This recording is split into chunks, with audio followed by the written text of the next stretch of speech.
مشكورا. ما هو الحدث الأكبر؟ بالله حسن قولت وكسع جروب كويلشة سؤال داس كده حدث أكبر وأوحي قبيس واجبية. نجاسة مخففة بعد أن كربا وسؤال اللي حيتوان كسؤال ودود بيسي وما حاجة وعلى نجاسة مخففة فدا waxay wiilka yarka kaadidiisa wiilkaas aan qowdan caana waxaan ahayn aan gaarin 2 sano. munaasabadan sida heerka sare ah loo soo agaasimay ayaa ka dhacday magaalada Balebusle ee gobolka Mudug. munaasabadan ayaa waxaa soo agaasimay culimada masaajidka jaamica magaalada Balebusle waxaana intii ay socotay tartamo dhiirigelin ah loogu sameeyay ardayda culumta kala duwan ka qaadata masjidka jaamica magaalada Balebusle. munaasabadan ayaa waxaa ka soo qayb galay bulshooyinka deegaanka Balebusle sida waxgarad, waalidiin, ganacsato, ururada haweenka iyo dhalinyarada. ardayda ayaa ku tartamasay goob fagaara ah oo ay goob joog yihiin waalidiintood waxayna ku baratamayeen kutubta nacwaha iyo fiqiga. qaybaha hore ee kitaabka safiinaha iyo ajruumiga oo muddo bil ah uga socday masaajidka jaamica. munaasabadan ayaa ah tii ugu horeysay nooceeda oo kale ee abid culumta islaamka loo soo ogaasimo kana dhacda deegaanada dhaca bariga gobolka Mudug.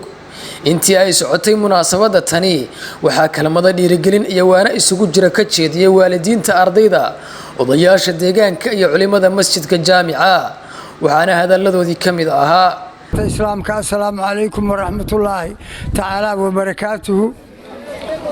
salaan kadib anigu hadda wixii aan ka hadlaa waa iska dheeriye waxaa la yidhi sadar muuqdaa waa su'aal madoone. qof kasta waa gartay hadda waa fahmay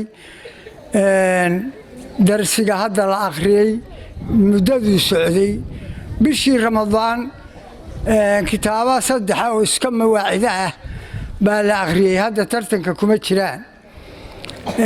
bishii soonfureed weeye waxa la isweydiinayaa oo icraabtii naxwaha iyo safiinatu salaad su'aalihii la isweydiiyeyna cid baa dhacday anigu maba aaminsani inuu buundo lagu kala hormaray maahe kulli waa laga jawaabay waadan la saxay maasha Allah.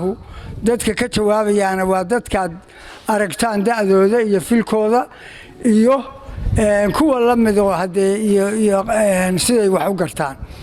waxaa keenay galabta inaan su'aal u qaldamin waa juhdi baxay insha Allah oo Sheikh Burhaan Xuseen ka yimid khayr Allah siiyaan leh. bacdi galabta waxaa Balebusle u muuqday guul weyn ma sha Allah Sheikh Burhaan iyo ardadiisa in yar ay socotay farxad weyn baa noo muuqatay galabtay. waxay ila tahay kaliibka ku xiga ganacsatada iska laba ila tahay martiqaadka iyo fadhiga taa intaasaan ka leeyahay ardadana waa ku dhiirinayaan. waxaan kaloo leeyahay wiilasha layni kama badin xaba qabuuyoonina gabdhuhu ma sha Allah idina ma sha Allah waa hal buund waxba micnaa haaf baad sheegteen haaf yar baa idinka dhimana ma sha Allah tiin idinkana intaasaan leeyahay layni kama badin. waxaan kaloo leeyahay ma sha Allah salaada aad baan ugu faraxsanahay. waxay ila tahay tiriibkan waxa ku xiga waa habraha iyo odayaasha tartanka laakiin waa naga aqoon badan yihiin. waxay isku dadaaleynaa in anaguna bal marka iyaga isku dayno habruhu bal buundo waa naga qaadayaan bay ila tahay. hooyooyinka hadda hore waa goor af Soomaaliga habaa ku tagay ma sha Allah. waxaan leeyahay mar labaad iyo mar saddexaad culimadii ilmaha soo tarbiyeysay oo wax soo bartay iyo sheekha intaas gaarsiiyay cilmiga waa uga mahadnaqaynaa. ilaah baa mahad leh.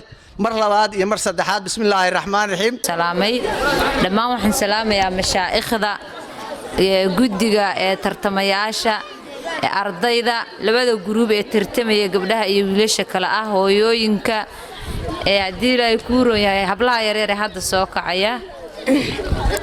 ما شاء الله مناسبة آد وقالي أيا قلبت السوق من قابيي إلهي بقى مهضة إسكالم مر لبعضنا قلادي كعنتك جيستي أيا إسكالم مهض علنتا لبعض وهو الشيخ الشيخ برهان حسين iyo macallimiinta kale ee hadalkii waa la yiri waa la soo dhameeyay hadda waa gabagabadii waxaan ku darmay nafle waxaan la hadlayaa labada group oo tartamay oo wiilasha iyo gabdhaha kala ah maasha allah aad baad u mahadsantihiin saad uga soo baxdeen kaalintiinnii labadiinu waad mahadsantihiin labadiinuna waa badiseen su'aasha wiilasha la weydiiyey oo ay ku dareen halka kelmada u dambaysa gabdhaha haddii la weydiin lahaa sidoo kale ugu dari lahaayeen because haddayse ugu dareen waa ka faa'iidaysan lahaayeen marka waxba idinkama khasaarin buun awalan waxaan salaamayaa culummada ugu horeeyo Sheekh Xuseen iyo ganacsatada ugu horeeyo